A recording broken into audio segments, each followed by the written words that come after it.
आप सुन रहे हैं मैथिली बॉस लाइव स्टूडियो की प्रस्तुति। म्यूजिक बाय डीजे बादल राज।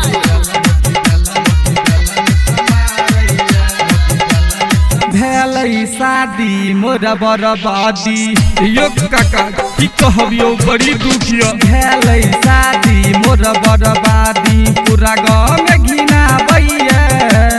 भेलै शादी मोरा बर्बादी पूरा गाँव में घिना बैया।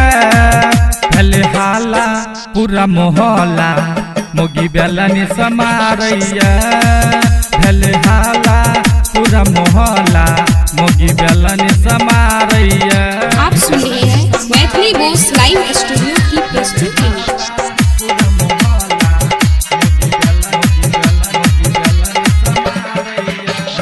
डीजे बादल मिक्सर, डीजे बादल मिक्सर, डीजे लागै नहीं छातनियो एकरा लाजो भैया शरम। मौगी के हो मूड रहे छा 24 घंटा गरम। 24 घंटा गरम लागै नहीं छातनियो एकरा भैया हो शरम। मौगी के हो मूड लगै छा 24 घंटा गरम। लागे कोना के यो बजीबै हो, लागे कोना के यो बजीबै हो। मोगी हाथ चमकाबैया अब कोना के हमें जीबै हो। मोगी हाथ चमकाबैया। भेलै हाला पूरा मोहल्ला मोगी बेलनी समारैया। भेलै हाला पूरा मोहल्ला मोगी बेलनी समारैया। आप सुन रहे हैं मैथिली बॉस लाइव स्टूडियो की प्रस्तुति। Music by DJ Badal Raj.